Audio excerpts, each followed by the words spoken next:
우리 성경 말씀 같이 읽겠습니다. 오늘은 마태복음 7장 7절부터 12절까지의 말씀입니다. 마태복음 7장 7절부터 12절까지입니다.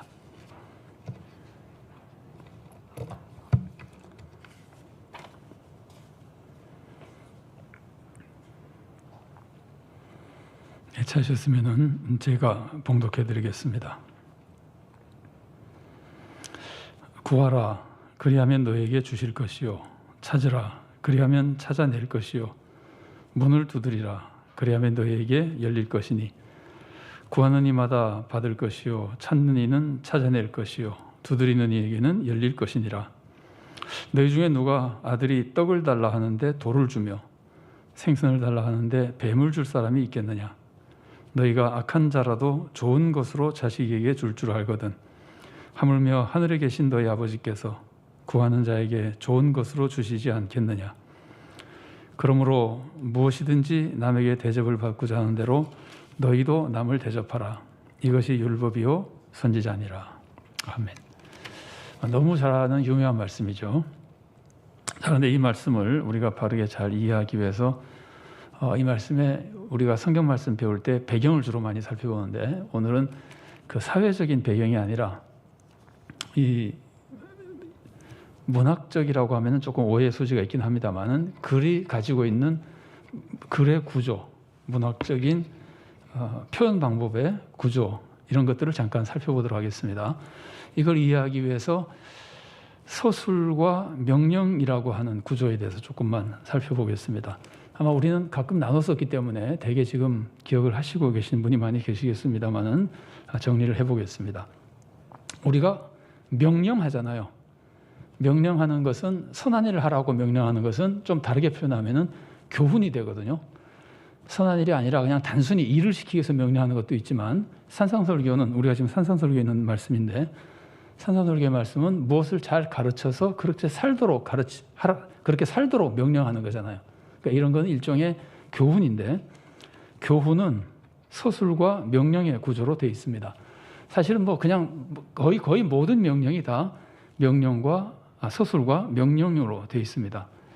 왜냐하면은 명령만 하면은 사람이 그 명령을 잘 따르지 않기 때문입니다. 그래서 제가 그냥 이렇게 설명된 것만 좀 보겠습니다. 1번 서술과 명령의 구조에 대해 살펴보십시오. 그리고 반괄호 1번에 교훈은, 사실은 교훈이라고 했지만 명령도 마찬가지입니다. 명령이나 교훈은 서술과 명령의 구조로 되어 있습니다. 이렇게 되어 있고, 그래서 왜 이렇게 되어 있냐면은, 서술과 명령의 구조로 되어 있는 이유는 이렇게 구조가 돼야 효과가 있기 때문입니다. 근데 이제 서술과 명령의 구조로 되어 있다면은 서술은 무엇이고 명령은 무엇인지 알아야 되겠죠. 그래서 서술과 명령에 대해서 조금 설명해 놨습니다. 서술은 명령을 따르도록 돕는 역할을 합니다. 그러니까 목적은 명령이에요. 목적은 사람이 그것을 행하게 만드는 게 목적인데, 이것을 행해라고 말만 하면 사람이 안 행한단 말이죠. 행하지 않는단 말이죠. 그래서 행하도록 만들기 위해서 서술을 하는 겁니다. 그래서 서술을 통해서 명령을 따르도록 하는 겁니다. 그런데 서술은 명령을 따르도록 돕기 위해서 서술을 하는 것은 일종의 설명하는 거죠. 말로 알려주는 겁니다. 이 서술은 크게 두 가지가 있습니다. 하나는 명령자가 누구인지 서술하는 겁니다. 사람은 누가 명령했느냐에 따라서 듣는 자세가 달라지죠. 그죠? 그래서 여러분, 만약에 병원에 가도, 심지어 죄송합니다만은 병원에 가도 경력이 짧은 의사가 말하는 거와 과장이나 그것보다 더 경력이 많은 사람이 말하는 것과 받는 사람의 입장이 좀 달라질 정도거든요. 그만큼 누가 말하느냐에 따라 많이 달라집니다. 그러니까 의사나 평범한 사람이 말하는 것은 전혀 다르죠. 의학에 관한 한 의사가 말하는 것과 일반인이 말하는 것은 전혀 다른 영향을 미치거든요. 내가 그 말을 따르는 데 있어서. 그래서 명령자가 누구인지 알려주는 것이 그 명령을 따르도록 돕는데 굉장히 중요합니다. 말할 수 없이 중요합니다. 그리고 두 번째는 그 명령을 따르면 어떻게 되는지 알려주는 겁니다. 이 명령을 따르면 부자가 된다. 그럼 따르고 싶겠죠. 그죠? 이 명령을 안 따르면 가난해진다. 그럼 따르게 되겠죠. 그죠?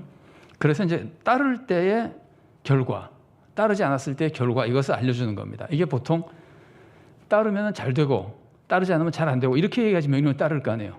그래서 이걸 보통 그걸 뭐라 그러죠? 당근과 채찍이라고 합니다.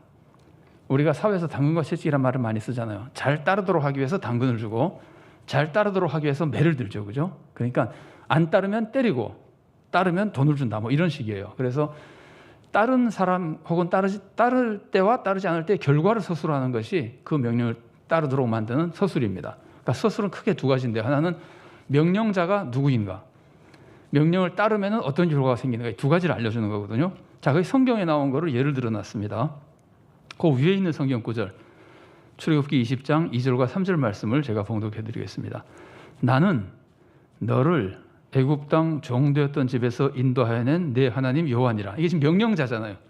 여호와 하나님 명령자인데 자기가 누군지 알려주죠. 명령자가 누군지 알려줍니다. 누굽니까? 너를 애굽 땅 종되었던 집에서 인도하여낸 내 하나님 여호와니라.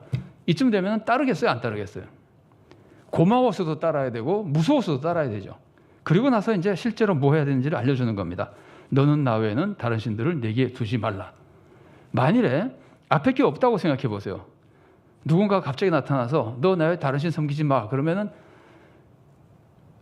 이걸 따라야 되나 말아야 되나 좀 의구심이 생길 거 아니에요. 이게 도대체 따라야 좋은 것인지 괜히 이 사람 따르다가 줄 잘못해서 망할 것인지 두렵잖아요. 그런데 걱정이 되잖아요. 그런데 확실하게 서술을 먼저 해주는 겁니다.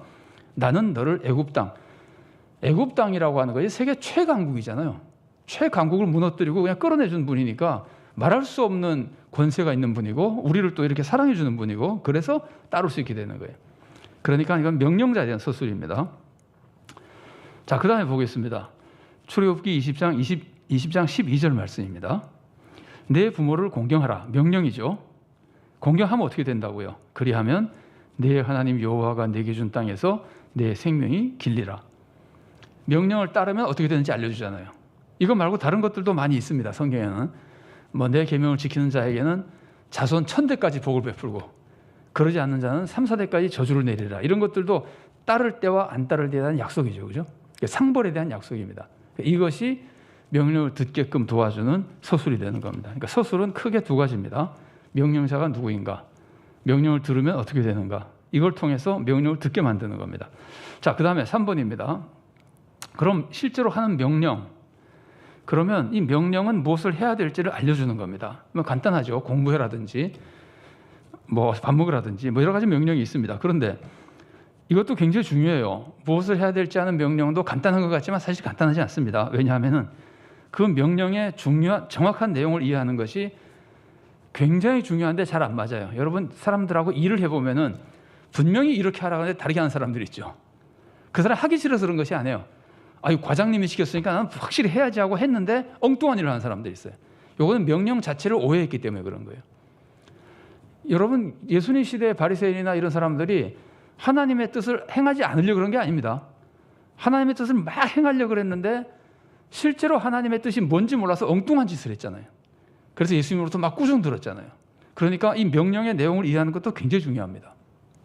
예를 들면은 명령의 내용에 있어서 그것이 문자적으로 하라는 뜻인지, 이 명령을 통해서 하나님의 마음을 알고 그런 마음을 가지고 살아가라는 뜻인지, 대표적인 게 이런 겁니다. 오른뺨을 치거든 왼편 뺨도 돌려대라.